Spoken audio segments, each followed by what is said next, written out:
Hello and welcome to the Life Breath Club.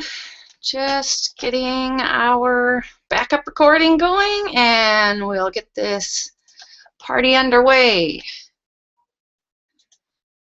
I'm so glad you're here with me.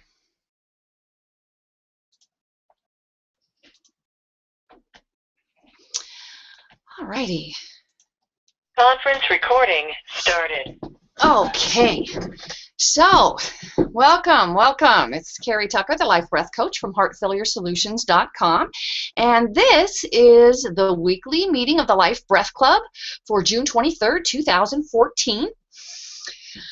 I'm so glad that we could spend this time together. Things are bound to change on the horizon, but in the meantime, this space is where we come together to spend 60 minutes focused on breath awareness. This meeting space came about out of an acknowledgement that masterminding is powerful. So guarding your schedule and committing to 1 hour a week to focus on a specific goal is a powerful thing, especially when you meet with like minds wanting to achieve that same goal. So that's how this call started.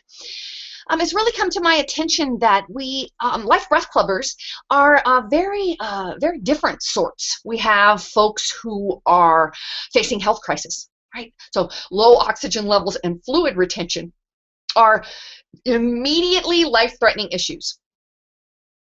And when you're dealing with significant fluid retention, pitting, edema, puffiness around your ankle bone or softball-sized ankles, swollen extremities, hands and feet are swollen, tight, taut belly, which is a little bit harder to acknowledge, right? You just feel bloated and fat, but it's not fat, right? And you can't lose this weight by starving yourself or exercising a lot. As a matter of fact, starving yourself will contribute to this fluid retention issue.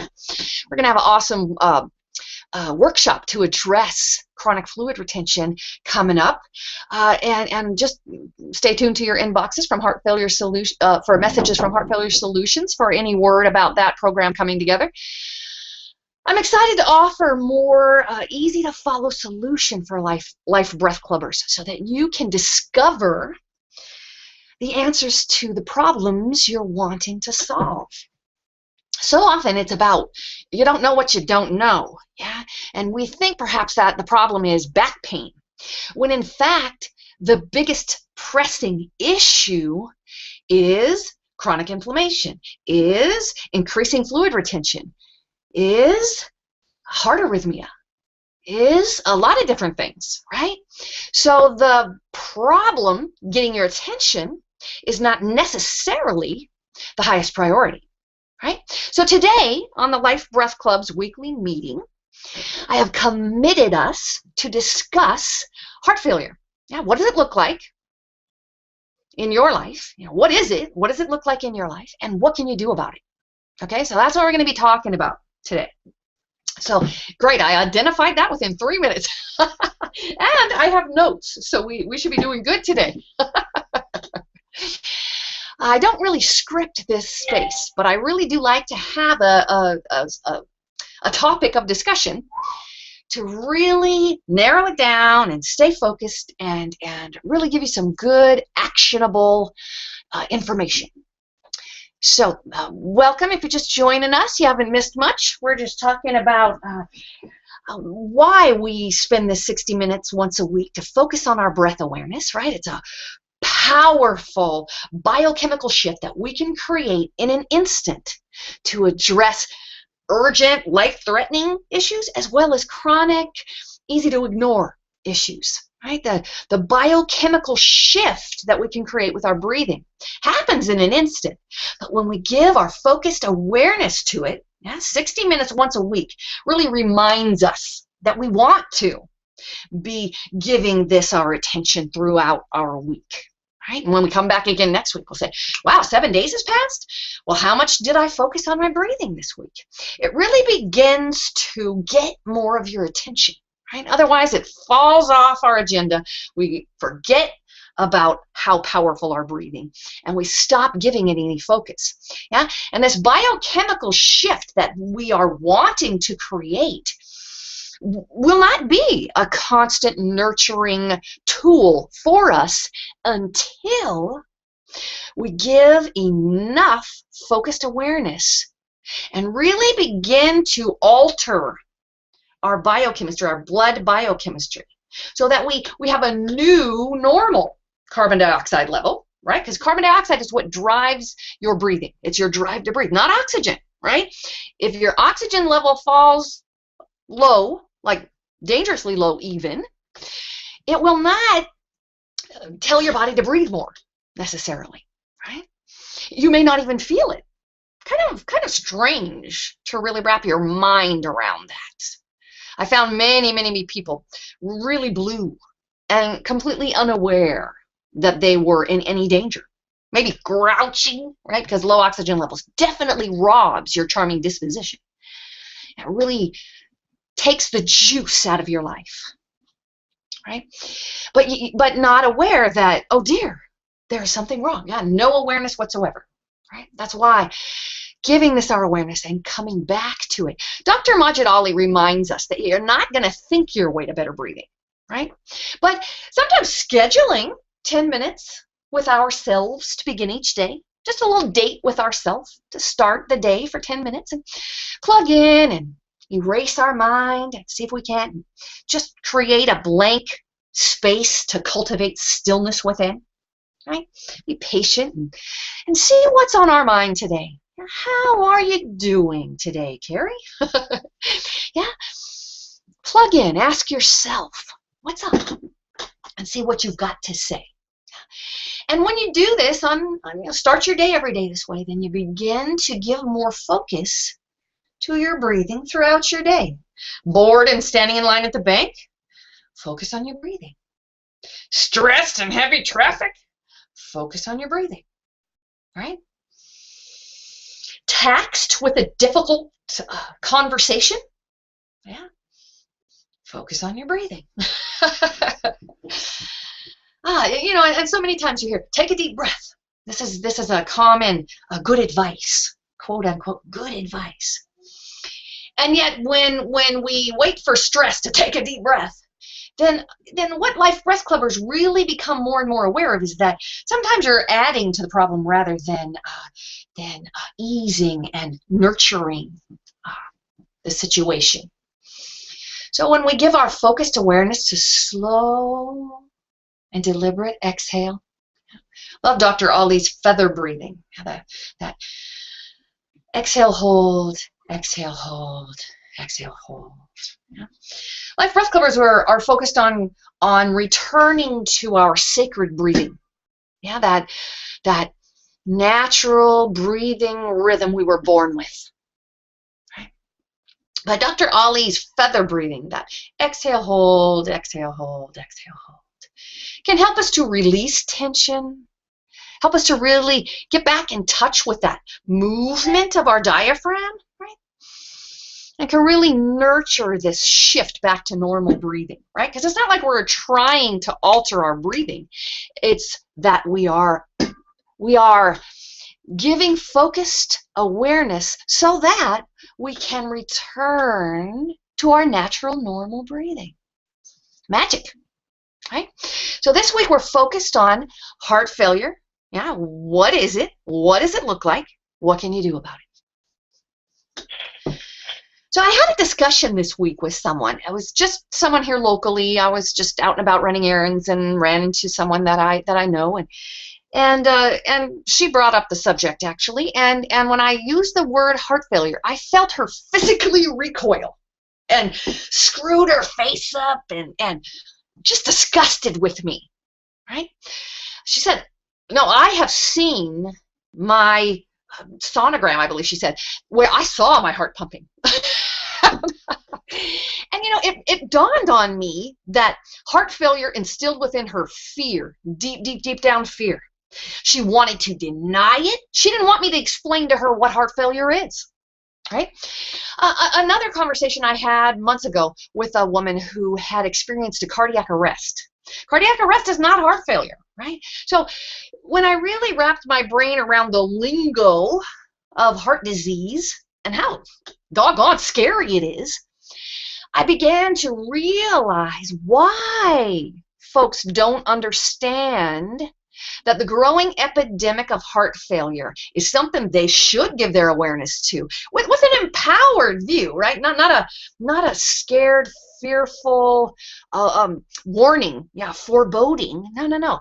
The point of giving your focused attention to learning about what heart failure is, the point of doing that is to empower yourself. So you understand what it is, what it looks like, so that you can share this information with people that you love, people in your community. Yeah, that when we spread the awareness, out from center, right? Just first with our family and loved ones, then to our neighbors across the fence, then to the folks we bump into at the grocery store, then we really spread the message around the globe that, hey, you know what? You don't have to die of heart disease. Right? We think heart disease is a heart attack. Grab your chest, fall to the ground, hope you survive. Right? I also had a conversation with someone not so long ago who told me that he'd had a heart attack, he's still alive, so he has beaten heart disease. I don't know if you're laughing back there, but behind your mute. The lines are unmuted, by the way. If you want to chime in, ask a question, make a comment, contribute to the wisdom being shared here, please do. That's why I keep these lines open if I possibly can. But you know that if you've had a heart attack, then you should be much, much more concerned about heart disease, what it looks like, what you can do about it, than is someone who hasn't had a heart attack, right? Because women, specifically, the statistic around women who have experienced a heart attack is that they will generally, very high percentage of women will develop heart failure within a year. Right? Once heart failure has been identified, and the CDC acknowledges that heart failure goes undiagnosed for years and years and years.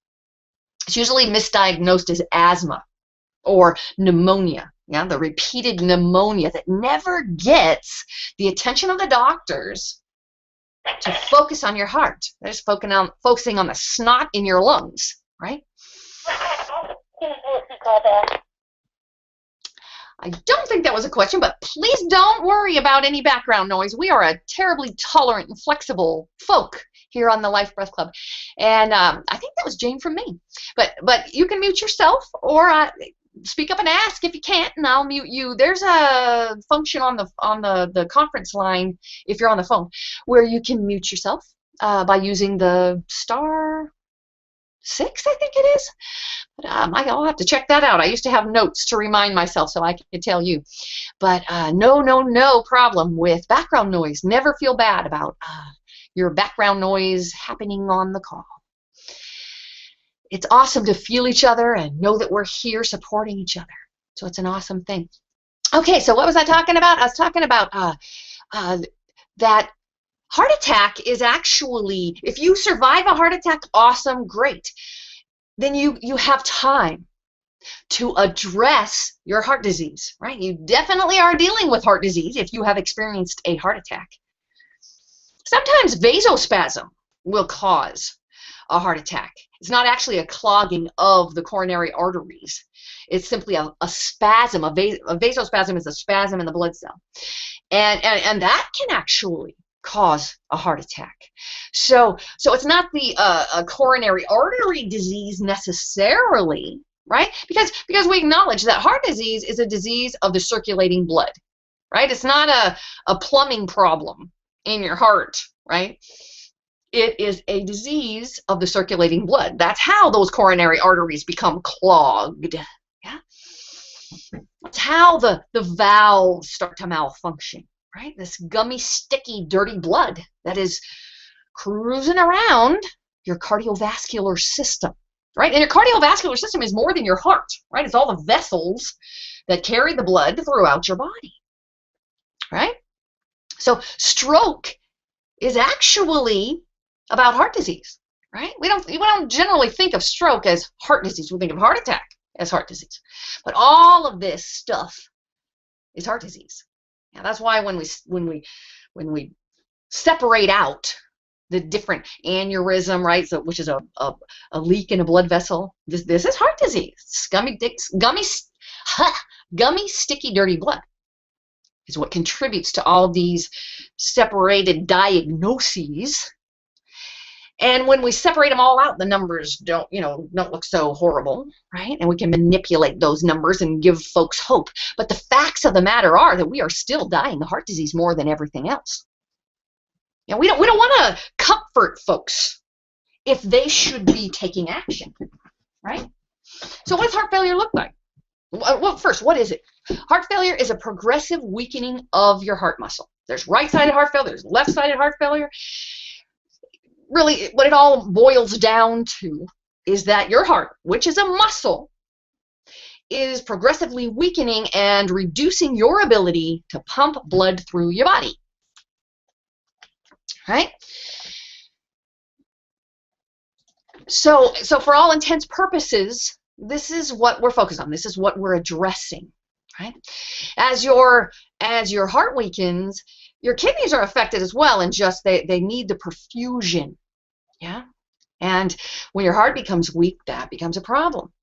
When you begin to carry excess fluid, so fluid retention, right? When you get swollen fingers, swollen ankles, swollen belly, swollen face, right? All that puts a burden on your body, on your heart, on your kidneys, right? So minus the heart failure, we're just talking about fluid retention, right? So a lot of you ladies, heck, that's just a that time of the month thing, isn't it? It's no biggie. Just retain a little fluid around that time of the month. Pop a water pill if need be, no worries, right? Wrong, right? Because fluid retention is a big deal. Yeah? Western medicine has no clue how to deal with fluid retention. And so until it really begins to threaten your life, right? Drives your blood pressure up, accumulates in your lungs, right? So you can't exchange gas, right? You can't take on oxygen and expel waste gas, right? Then they must do something. But up until that point, your doctor will let you know that water pills, quote unquote, are harmful to your kidneys. Right? Well, so is fluid retention, right? So we don't want to allow it to accumulate, do nothing about it, wait till we're in trouble, and then drug it. That's a really bad approach, right? So does your doctor say it's hard on your kidneys, so let's not worry about it? Well, probably not, but does your doctor say it's hard on your kidneys, so let's take a look at other ways we can address fluid retention? Nope, because your doctor doesn't know how, right? Your dietitian doesn't know how, right? Your nutritionist, your average nutritionist does know how. So seek out the right helpers and you might have more luck, right? So heart failure is this progressive weakening of your heart that is devastating, that can go undiagnosed. How is heart failure misdiagnosed as asthma? What the heck, right?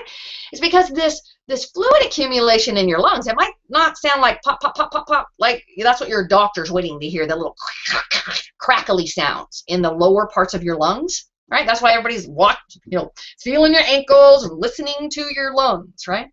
That's what they're looking for, right? But perhaps this early on, it doesn't sound like crackly. It just sounds like a wheeze because the airways, yeah, your lungs are like an upside down tree, and the air passes through these little tubes, yeah, your bronchi, your bronchioles, all the way down to your alveoli, which is the little tiny leaves, the gas exchange part at the very top of the tree, the upside down tree, right? So those airways begin to get a little mushy as you begin to have these fluid accumulation issues, right? Weakened heart muscle can't pump all the blood. It may back up into your pulmonary artery, right?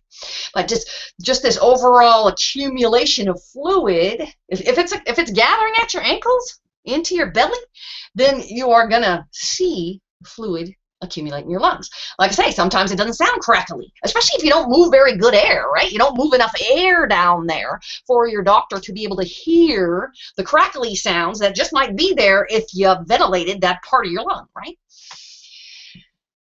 But they hear this wheeze, And so they might treat you with bronchodilators, a steroid inhalant that's really has a lot of really wicked side effects like death.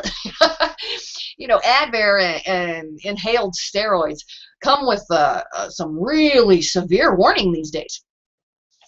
Yeah, so do other inhaled bronchodilation medications.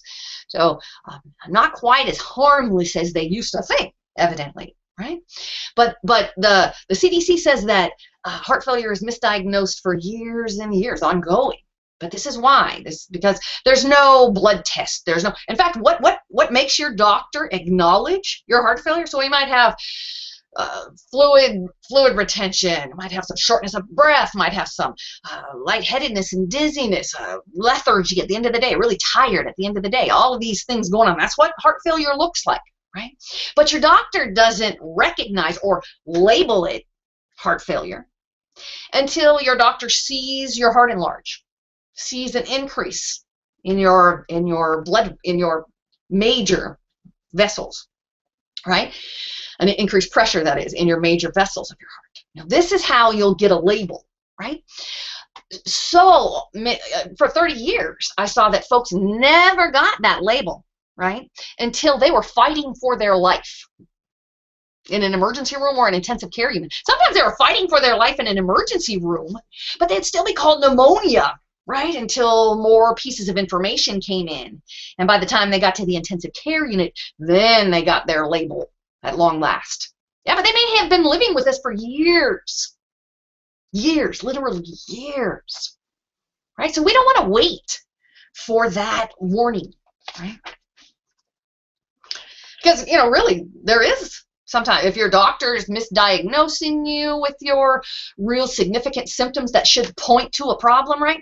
If they're pointing if your doctors see that, interpret that as pointing at the wrong problem, and they're treating something it is not, then you're definitely not having any kind of warning, right? So really, really getting that this heart failure is gummy, sticky, dirty blood, that even once you get that label, are the drugs your doctor is going to prescribe going to help, right? In fact, your doctor may just address your cholesterol level and prescribe statins, cholesterol-lowering medication for you, right? Early on, maybe you're even dealing with some of these early signs of heart failure, or these early signs of fluid accumulation that burden your heart and kidneys and will lead to heart failure down the road, right? Maybe you've got some of that going on, but your doctor's preventing, quote unquote, heart disease by giving you cholesterol-lowering medication. Well, lo and behold, the science behind medicine today, and remember that the practice of medicine takes a long time to catch up to the science of medicine. But the scientists are telling us that statins, cholesterol-lowering medication, deplete CoQ10, very important enzyme, right? And that statins inhibit muscle recovery. So your heart's a muscle, kind of important stuff.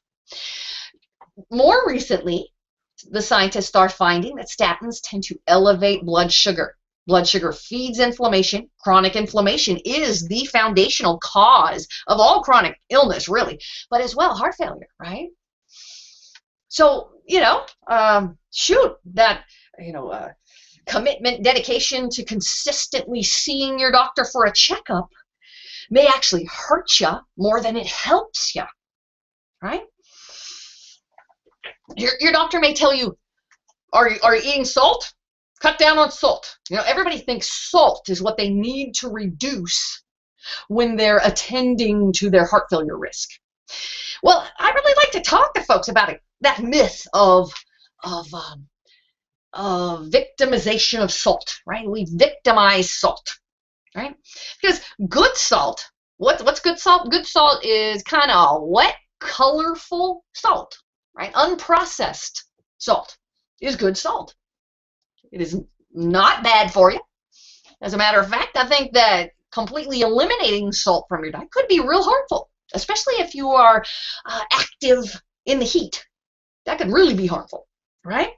But good, healthy salts are nurturing.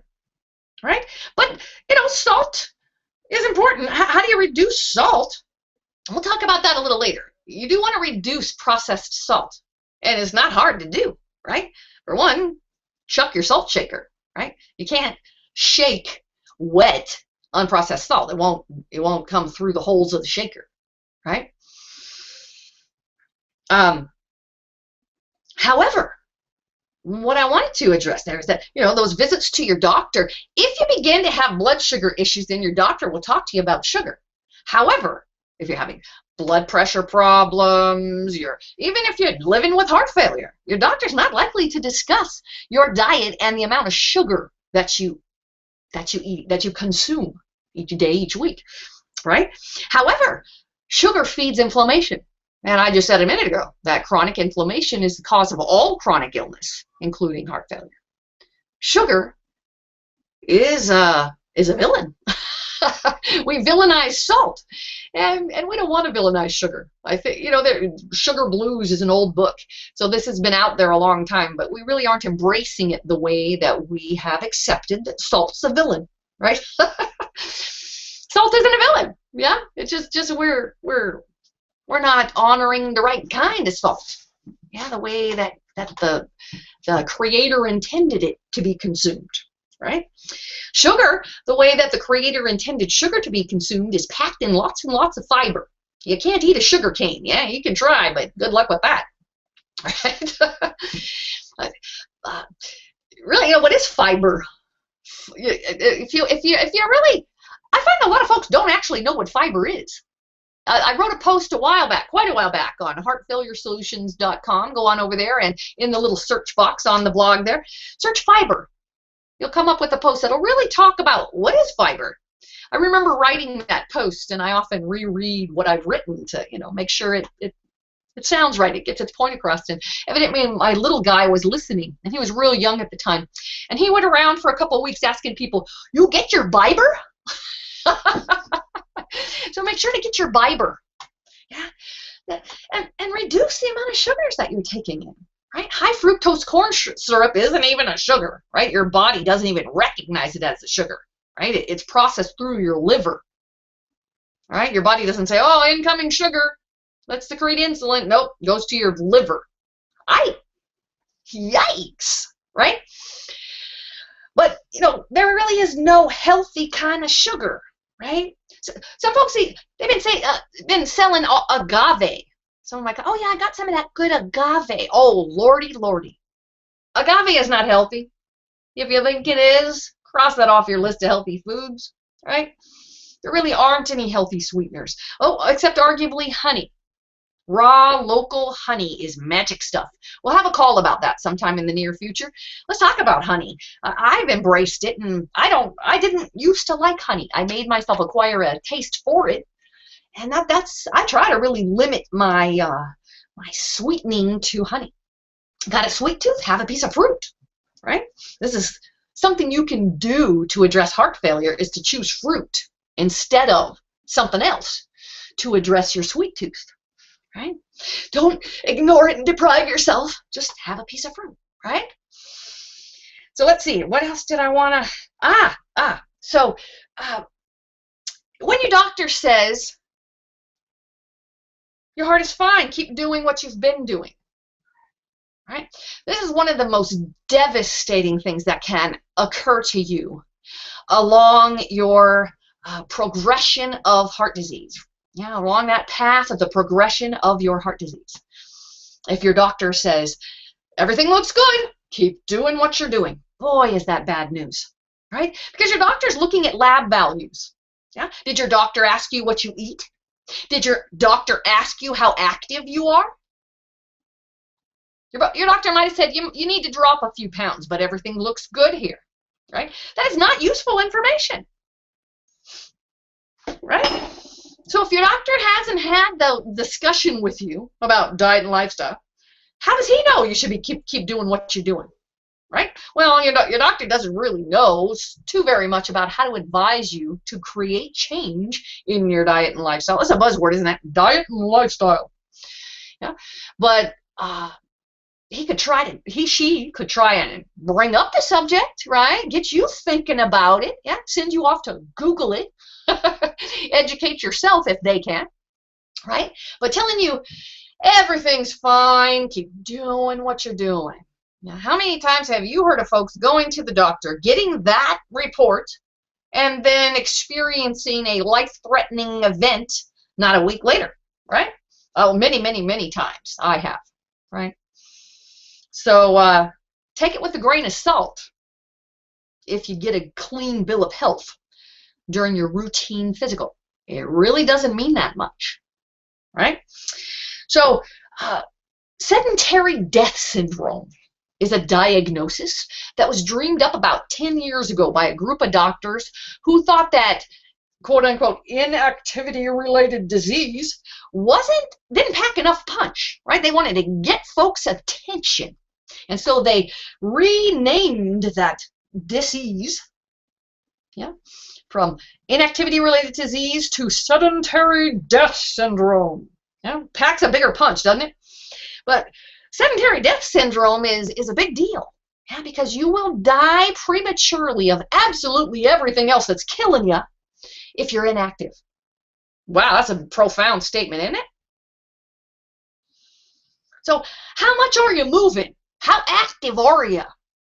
Well, a little bit later here, we're going to discuss what can you do, and we'll talk about what's that look like? Do you really have to get out there and sweat and kill yourself and suffer?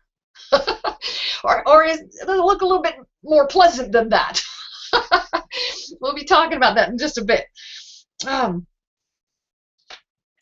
You know, I said earlier that what is heart failure and that there's no warning?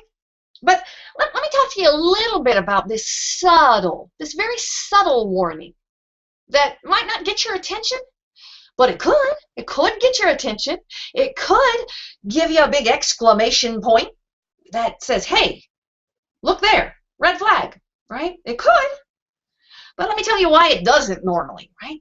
Shortness of breath is awesome, wonderful communication from your body to alert you to an issue that needs your attention. But we ignore it, right?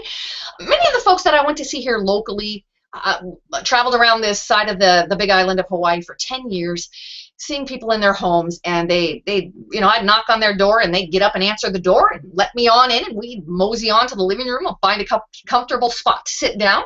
And by the time we settled into our seats, my patient would be huffing and puffing a little bit. And I'd say, so how often do you get short of breath? And they say, oh, I don't get short of breath. And I began to really become aware that, unless people cannot catch their breath, they don't consider it shortness of breath, right? That's something that gets their attention and sends them to the emergency room. But that panting thing they do is just about being out of shape, just about getting old, right? Wrong. Right? So this panting, that we tend to do, maybe when you're bringing in the groceries or climbing a flight of stairs, right? At your local courthouse. Why do they have so many stairs at a courthouse? I know here the local nasty chain stores typically have really sloped parking lots. I guess that's because of the massive rain we get sometimes. They don't want it accumulating.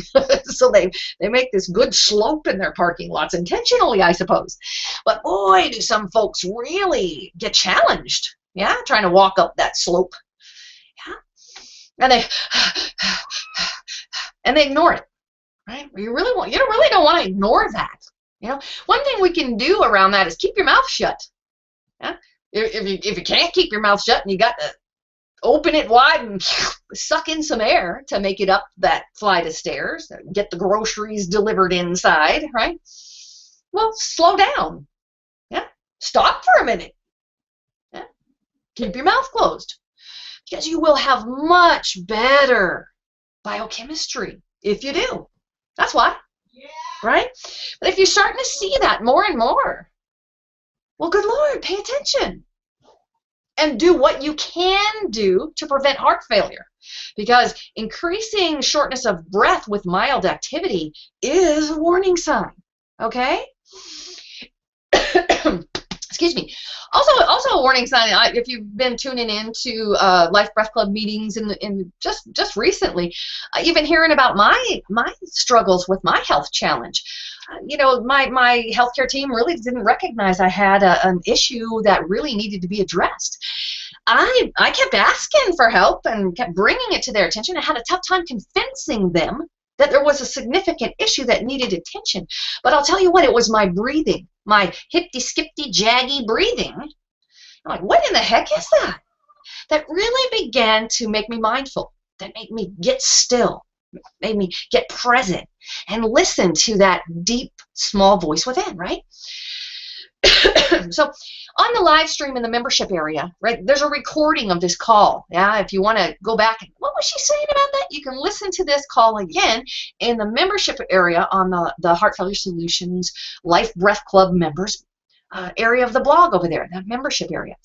And the image that I chose to share with you today is from a friend on Facebook shared it with me. It's a quote from Deepak Chopra. And it goes like this: you must learn to get in touch with the innermost essence of your being.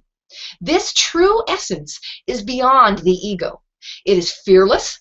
It is free. It is immune to criticism.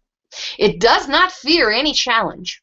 It is beneath no one, superior to no one, and full of magic, mystery, and enchantment. Oh, I love that. I love that. And why did I pick that quote for today's call? Because I'll tell you what, if you are getting a clean bill of health from your doctor's telling you keep doing what you're doing, but you're an armchair quarterback, you're a couch potato, then good Lordy, you definitely need this quote, right? You need to cultivate stillness, get in touch with that inner voice that draws your attention to this subtle shortness of breath with activity, that draws attention to the puffy ankle you could maybe ignore, right? This moist cough, right? These warning signs that are easy to ignore, right? Get in touch, cultivate stillness, listen to what you've got to say, and you will become aware of problems needing solution that you never saw before, right? Magic stuff. So what does that look like in your life? I think you pulled that out of all of that shared information, right? It's that subtle shortness of breath. It's easy to ignore. It's the recurring cold or pneumonia, right? Maybe it's just a flu. Maybe it's a flu type of symptom. Maybe it's a nausea or vomiting or anything like that, right? Because low oxygen levels, right, are going to really contribute to any sort of disease process in your body, right? And low oxygen levels begin to occur simply from this poor use of fluid, right? And when you have this poor use of fluid going on and you begin to retain a bit of fluid, maybe you're not even noticing it at this point, but it begins to dilute your nutrition. It begins to interfere with the absorption of nutrition. Yeah, the absorption of oxygen, the release of waste gases in your system, through your lungs, as well as through your bowel, right? So we really begin to create an issue, right, if we aren't attending to these subtle indicators that are trying to get our attention, right? Fatigue as well, yeah? You're not just getting old. Yeah, many old folks have energy to burn. So let's not excuse away the warning signs that are meant to create change. Yeah, to get our attention and motivate us to create change. So what can you do? You can cultivate stillness each and every day in order to give more volume to the still small voice within. Right? Really powerful thing to be doing. And to really acknowledge that when you go to the doctor, if he finds nothing to worry about, awesome, great. Yeah, it's good news to celebrate. Yet it's not a reason to become complacent and inactive, right? We want to stay proactive, even if our doctor gives us good news. Don't keep doing what you're doing unless you are active, unless you're eating foods from the earth, not out of a can, right? So taking the good news from your doctor with a grain of salt. Really? Remember that, okay? What else can you do? Reduce the sugar that you're using, right? Read labels. Stop buying high fructose corn syrup. It might make things a little bit cheaper, but you know, if your health is your most valuable asset, invest in it, right? Read labels at the very least, right? Less packaged food, the better, because that's where your processed salt is hidden. That's what I was alluding to earlier, that throwing out your salt shaker won't fix things if you're continuing to eat processed packaged foods, right? It's not wet, colorful salt in that product. Count on it. If it says sea salt, maybe it's a little better quality, but sea salt may be minimally processed, right? So you want to really evaluate your sea salt even. Is it heavier, wetter? Does it pour out of a salt shaker? If it does, it's processed. It's pretty processed. And maybe it's a better quality than iodized table salt. But if you're investing in health and you honor the value of quality salt, then you want to look for more color. Brown, black, red. Yeah, I'm talking colorful salts, right? It's all mixed in there. It's rich in mineral content, right? You can see it. Right? So evaluate your salt with your senses. Don't trust the label. Right? And processed foods, you can't do that, can you? It's already in there. Right? So reduce packaged foods and eat more from the earth. As well, use good fat. Right? Avocado, olive oil, good quality fats. Canola oil is actually not a quality oil, right? It's not something, I don't know how it got touted as a healthful thing, but canola oil is not a decent quality oil. And olive oil, you want cold pressed, minimal processing, not heat treated olive oil. Good fats and oils. We were talking earlier about getting active. What does that look like? Is that sweat and suffer? Exercise, the dirty word? Not necessarily, right?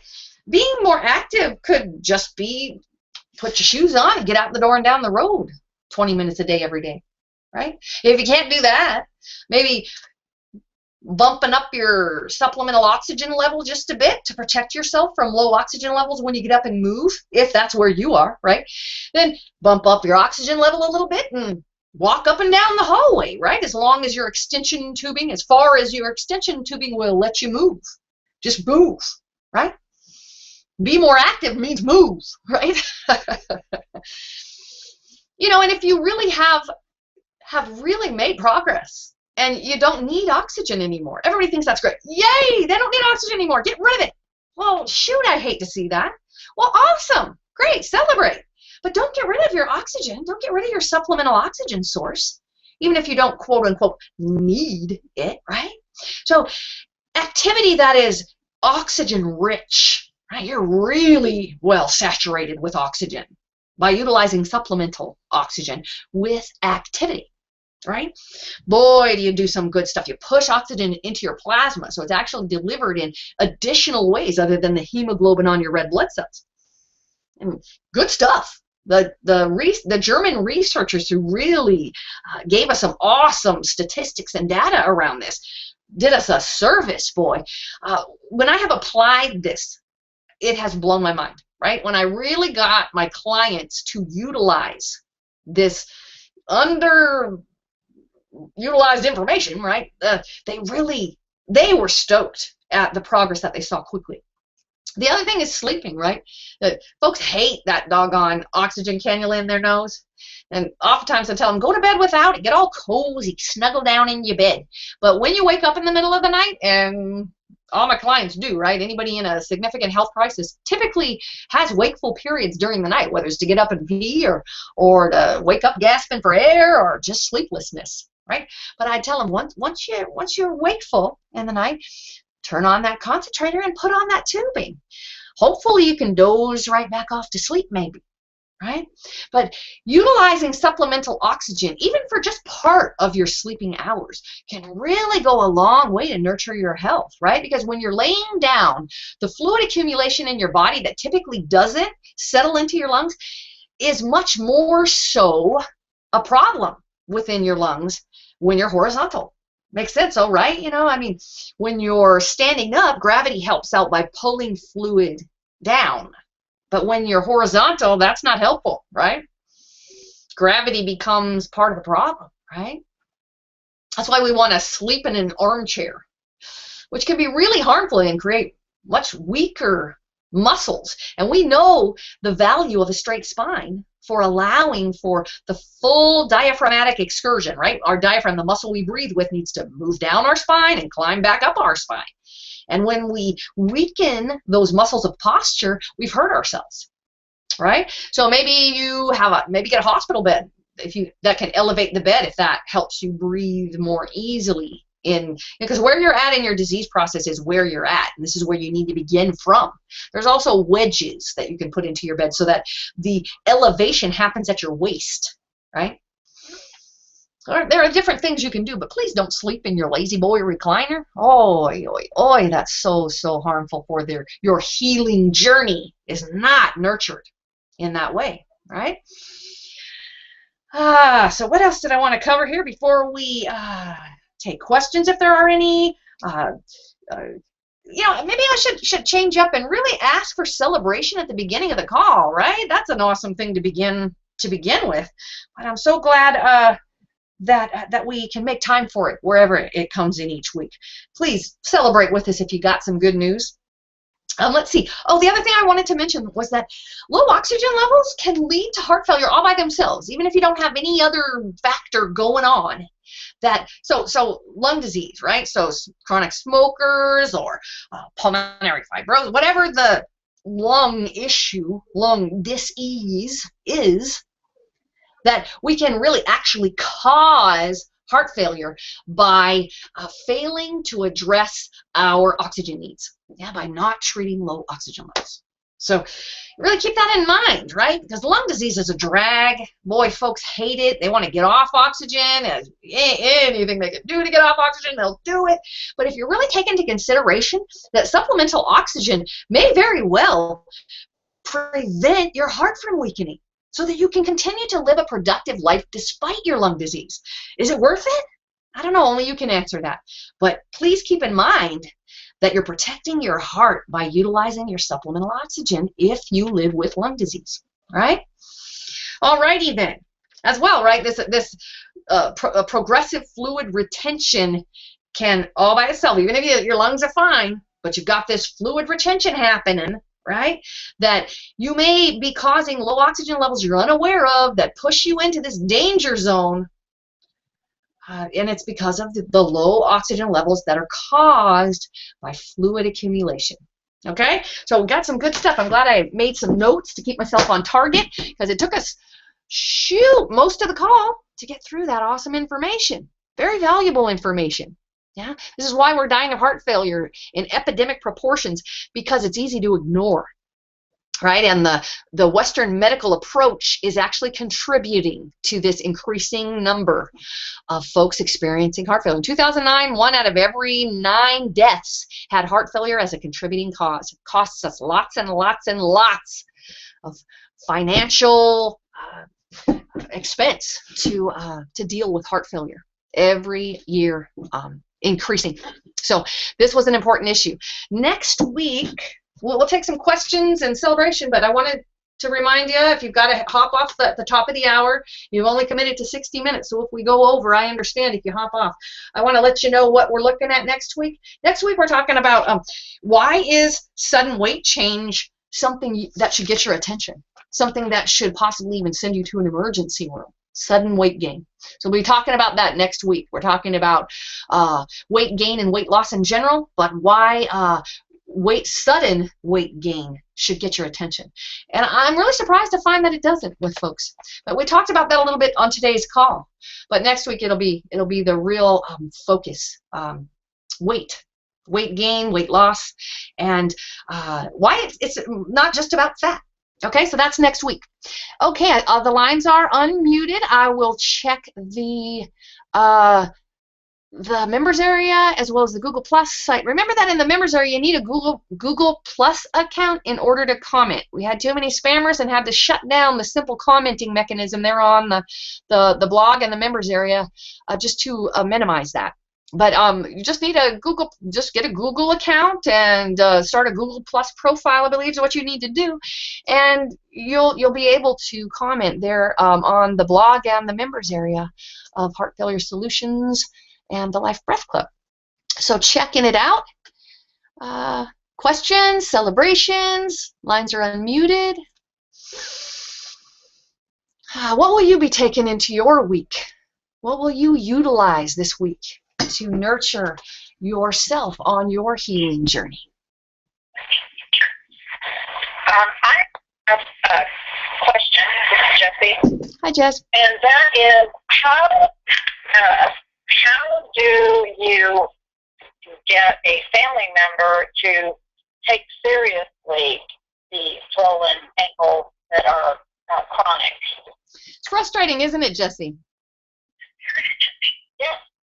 Well, she doesn't think it's that big of a deal, and so I don't want to harp on it, but at the same time, I would like to know if you have a way that you have maybe of really getting people in that situation who don't want to believe anything's wrong to really look at it. Yeah, well, for one, I had the advantage when I used to see people in a home setting here locally. I had the advantage of coming armed with an oximeter, and that helped. So you can get them on Amazon pretty darn dirt cheap these days, about 20 bucks, no kidding. So heartfailuresolutions.com/OXIMETER is how you get your hands on a simple oximeter. And keep in mind that as folks really deteriorate and get into danger, those things don't read very well. You might just get a solid line and you can't get it to read. That's a reason to be concerned, right? Because once really health crisis accelerates to the point that your body gets stingy with your extremities, right? It's trying to protect your head and your trunk and all your vital organs. And so your body decides that sending blood to your arms and legs isn't all that important right now, right? And so when you can't get an oximeter to give you a reading, it might be a reason to be concerned, right? But if you can get that, and those oximeters, the cheap kind, they just slip right on your finger, and the reading is right there on this one little self-contained tiny little unit. And they're not really terribly accurate, but they will give you a ballpark figure, show you when you're falling, your oxygen levels are falling. And like I say, when you can't get a reading, that is information all by itself. So that helped. But, I'll tell you, talking with them about, like on today's call, what we had discussed about next week as well. Maybe next week is you can take that recording and even like find the part that's most chock full of information so you can skip, cut to the chase, and maybe they won't even listen to it, right, Jesse? Because that's what I found when I had that discussion here just this past week with someone, that she was like literally recoiling, and like I thought she was going to put her fingers in her ears at any moment. She did not want to hear. It was instilling such fear in her. And that's, you may be finding that with your loved one, that it's not that big a deal, and my doctor doesn't think it's that big a deal, and oh, he gave me some water pills. It's this desperate need to not be fearful. so perhaps she's trying to do some self-sustaining work there herself, but the fact is that presenting them with information doesn't always wake them up. It's not a wake-up call in and of itself, right? Sometimes when they're really in distress, you can pick that time to remind them of information you've already told them about. And keep in mind that if they've got swollen ankles, they have short-term memory loss. Just count on it, right? So they may not even remember what you already said. But I'll tell you, Jesse, I began to, one of my favorite expressions, it became my favorite because it got their attention. It made them stop staring at the television, right? And I'd be talking to them and they're not even looking at me. They're staring at the television. But this phrase I became fond of got them to stop staring at the television and look at me. And that's when I felt like, oh, they're listening. But you know what I'd say, Jesse? I'd say death is a valid choice. Nobody's trying to take that from you. And then I changed the subject. Oftentimes, now what do you mean? I'm not choosing death here. My doctor said my heart is fine. But we want to remember that, you know, like when you're training your dog, you have to, if you don't do that, Fido, I don't want to compare your loved one to a dog. But remember that when you train a dog, and I'm always telling my daughter that she's trying to train her puppy, that if you're trying to say, no, don't do that, you have to say, yes, do this. And when we're dealing with a fearful loved one over an issue that causes us anxiety because we know it's serious and we can't get them to take it serious, sometimes the best thing you can do is to advise simple things that can be done to create significant change that will increase their comfort. I remember one of my chronic smokers here locally. She would not utilize oxygen unless she was in terrible distress. And it was the swelling of her ankles, right? Because she didn't have heart disease, she had lung disease. But when her ankles began to swell, right? I came to see her, one of my visits, just a routine visit, went on out to see her. And oh dear, look what we got here, swollen ankles. And it might have been death as a valid choice. I don't know what got her attention that time. And maybe it was that, you know, the fluid accumulation was new and that she was having more distress, and a lot of what I was saying was ringing true. I'm not sure what got her to do it that time, but she decided to go ahead and utilize supplemental oxygen, a little more than she was, and the fluid went down in her ankles. And when I went back to see her the next time, the first thing she said was, "Your name is Mud." I said, what? What did I do? She said, "You were right. The fluid went away." And I'm like, then isn't that good? Why is my name Mud? She said, "I hate supplemental oxygen." So shoot the messenger. But it's funny. But, you know, and then if you were on the call when Life Breath Club member Anita was with us for a while, and one call, shucks, I should go back and listen to that call and see what the heck I said that got Anita to really hear me that day. She spoke up at the end of the call and she said that, yeah, she thinks she's gonna, I think I asked everyone, please just try it for 7 days. If I'm wrong, what harm is it gonna do to give it 7 days? Just 7 days. Yeah, and that's 24/7, not just when you're sitting, please, not just when you're sitting, but every time you're exerting yourself. Please just try it for 7 days and see what happens. And she spoke up and said, all right. And the next week we teased her about how it sounded like she's about to cry. And she laughed at herself. But she realized that, yeah, 7 days later, she could see the difference. Doggone it, she had to admit it to herself. But I'll tell you what, within 30 days, she had dropped 20 pounds. And boy, was she more comfortable, right? Boy, was she more comfortable. Get rid of fluid weight, and it feels way better than losing fat, right? Lose fat, and oh, your clothes feel better, right? You feel like you look better, right? Maybe you're not so fatigued and it's easier to be active, you know, all that good stuff. But lose some fluid weight, hallelujah! Oh my goodness, will you feel better? Try it, you'll like it. So Jesse, you know what though? I want to give you this little tidbit. When I was working here locally, and really all of these folks were in stage, they were dying. Everybody I saw in a home setting who had been prescribed home oxygen, I never saw one that wasn't really dealing with end-stage stuff and really was dying, in the process of dying. Might have taken time, but they were on their way, right? And if they heard me and turned things around, really implemented change, typically I didn't see them anymore. They got off of my services. I was often saying, I'm trying to put myself out of business. Hooray, put me out of business. You know, don't need me anymore, please. You know, but I really began to see the agony of caregivers, right? That they were hearing me, they were taking notes, by God. They believed me and they were ready to take action, but their loved one wasn't. They weren't buying it. They were old dogs, not going to try new tricks. Forget about it, right? And it caused suffering in the caregiver who loved them. And it became part of the work I do to really counsel caregivers that they needed to embrace that death really is a valid choice. It's not just a smart-ass remark to get their attention, right? It really is a valid choice. If they choose to smoke themselves to death, that's a valid choice, right? We need to give them their choice while we give helpful suggestion, while we make it easier. Anita's husband is awesome about helping her out with her tanks when they go somewhere, supporting her, if she needs help up and downstairs with oxygen supplementation, all that good stuff. And he does not complain about it. Never, ever. And even if Anita feels bad, we encourage her that her husband wants to nurture and support her, right? We really encourage folks to please stop worrying about what a burden you are. Your family wants you to feel better, right?